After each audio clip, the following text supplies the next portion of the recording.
umur hidup. Dengan demikian berarti tidak ada pesangon. Berarti RUU Cipta Kerja menghapus pesangon. Itu jelas di situ dikatakan. Bahkan penghargaan masa kerja dalam undang-undang sebelumnya nomor 13 diturunkan nilainya, dan penggantian hak buruh dihapus. Balik ke kesepakatan pasti pengusaha menolak. Jelas pesangon hilang. Yang ketiga adalah penggunaan outsourcing yang masif. Yang sebelumnya outsourcing hanya 5 jenis pekerjaan.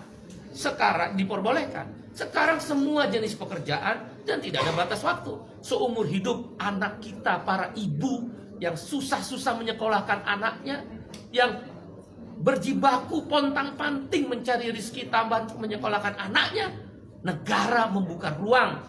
Para agen, saya quote and quote, bukan berarti seperti itu, tapi quote and quote tanda petik, menjual buruh kepada pengusaha-pengusaha yang serakah itu.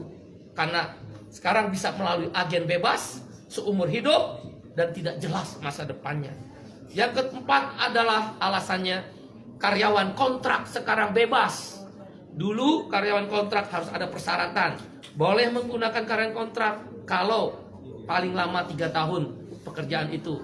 Jenis pekerjaan tertentu, untuk pre-pro, bukan mass product, bukan produksi massal dan sebagainya. Sekarang syarat itu dihapus, dibolehkan menggunakan karyawan kontrak semua jenis pekerjaan dengan batas waktu tidak tertentu. Wahai ibu-ibu dan bapak-bapak, anak-anak kita terancam dengan masa depannya yang dikontrak seumur hidup tanpa kejelasan nasibnya, dan di outsourcing seumur hidup melalui para agen-agen pekerja yang menampung pekerja itu.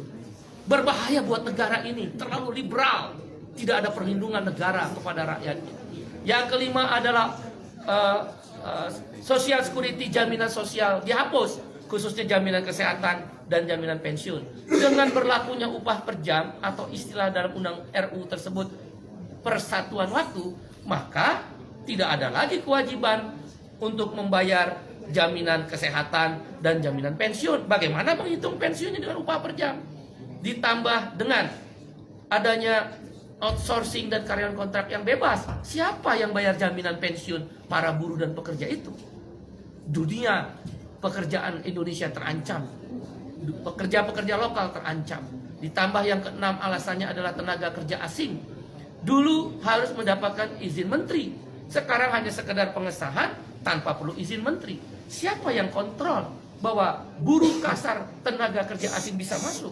Sekarang saja yang ada izin tertulis menteri bisa hilang, bisa banyak orang buruh kasar tenaga kerja asing masuk.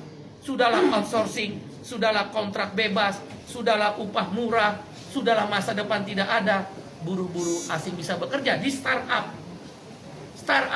dan lembaga pendidikan sekarang bebas untuk memakai jasa tenaga kerja asing. Itu berbahaya, mengancam pekerja lokal. Yang ketujuh adalah yang kita sebut dengan waktu kerja. Sekarang ini maksimal adalah 7 jam sehari dalam 6 hari kerja, Senin sampai Sabtu, atau 8 jam sehari dalam 5 hari kerja, Senin sampai Jumat.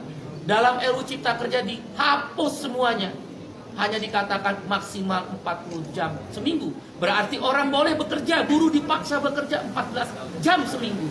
Dan buruh tidak diberi waktu istirahat, karena lemburnya boleh 18 jam dalam sehari. Dalam seminggu, maksud saya 18 minggu.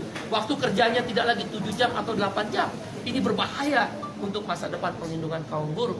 Dan hal-hal lainnya adalah sanksi pidana dihapuskan dengan RUU Cipta Kerja yang baru ini. Orang tidak bayar, pengusaha tidak bayar upah, tidak ada sanksi pidana. Terlambat bayar upah, tidak ada larangan. Kalau begitu kalau saya pengusaha bisa bayar upah 3 bulan sekali dong. Di mana negara kalau begitu? Kalau memang tujuannya investasi, kenapa tidak ada perlindungan? Kita setuju investasi, yang tidak kita setuju adalah tidak ada perlindungan. Dan kemudian hal lainnya yang kesembilan adalah bahwa PHK jadi mudah sekarang. Nggak perlu lagi ada negosiasi dan perundingan dengan serikat buruh. Langsung ke PHI, dan PHI bisa langsung memutuskan Pengadilan Hubungan Industrial.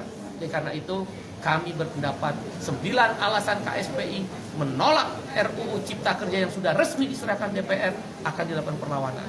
Bagaimana kalau kemudian DPR tetap mengesahkan RUU tersebut?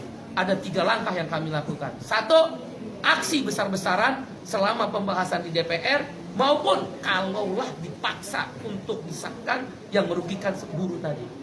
Aksi nasional, aksi daerah, bahkan tidak menutup kemungkinan aksi yang melibatkan komponen yang lebih luas.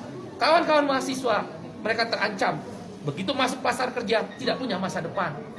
Para ibu-ibu, bapak-bapak terancam karena mengeluarkan biaya tinggi untuk menyekolahkan anaknya. Tidak punya kepastian masa depan untuk anak-anaknya. Para pemuda-pemuda dan pemudi terancam. Nggak mungkin mau menikah karena outsourcing dan karyawan kontrak. Indonesia terancam, darurat terhadap kesejahteraan Indonesia. Dan karena itu, aksi besar-besaran melibatkan semua masyarakat yang lebih luas dan masif akan dilakukan. Di DPR, di pemerintah, di daerah, bahkan boleh jadi secara nasional akan dilibatkan aksi yang lebih besar-besaran. Menghentikan produksi, kalau memang